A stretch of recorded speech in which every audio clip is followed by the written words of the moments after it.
Campusano, how that split might play out. Yeah, great group. Kind of love, Fermin that we got at the trade deadline, how he finished the season with us. Talked about that yesterday. His playoff experience with Chicago, felt like he was a leader on the field and handled that atmosphere as well as anybody can handle it. So really feel good about him being our number one going into the season, and then I feel really good about Campy being our number two at the moment right now. He's done everything he could to prove himself in AAA. He's had an up and down. He could have complained a lot about his situation from the last couple of years, and he didn't say anything. He just went down there and performed.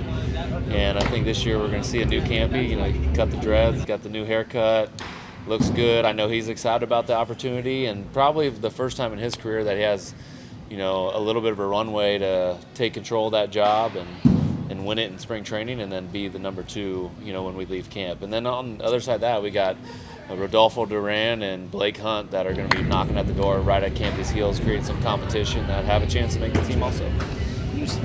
Campy having that runway in that kind of number two spot.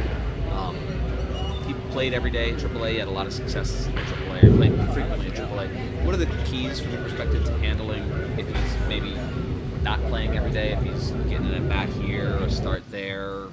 Yeah. Working with certain pitchers, that kind of thing. I think it's going to be a little bit different than what we saw from Campy last year, where we called him up and it just was kind of erratic, when he played, and he was just only DH, didn't get to catch at all. So I think, to not burn Freddy out, Campy's got to, if he's the number two, he's got to catch a lot. And so to get those guys off to a good start in the season, not maybe exactly equal playing time, we'll see how it shakes out, but getting to play a lot, and getting to know what his schedule will be like a week ahead of time. And, hey, you're going to catch these guys on these games and be ready for it, prepare for it, and see what you got. So you don't see it like a Fermin 100 games? I don't have a set game on it, and we'll see kind of how it goes.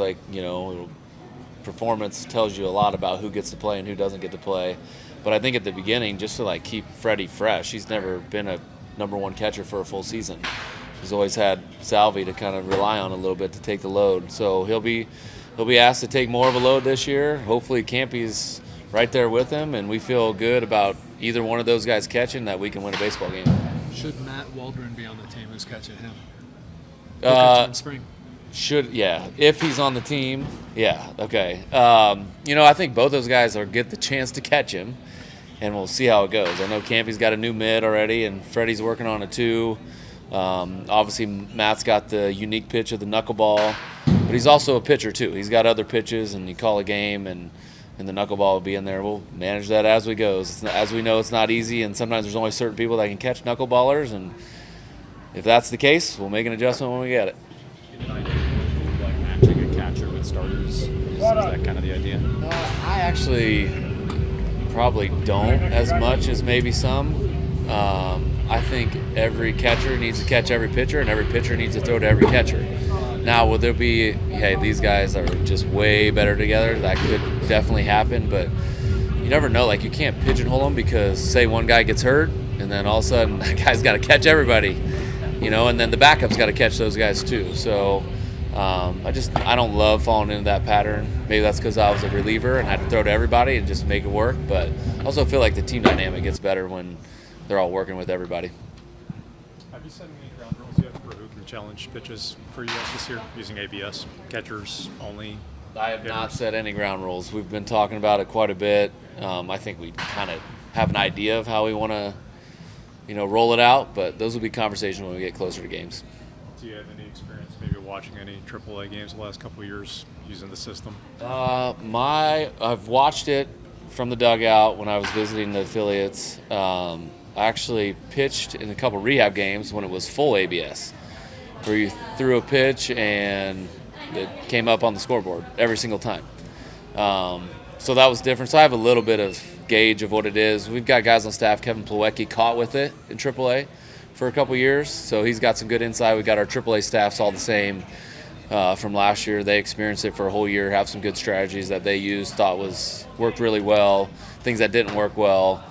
So we'll lean on them for a lot of it, and then we'll try to practice as much as we can.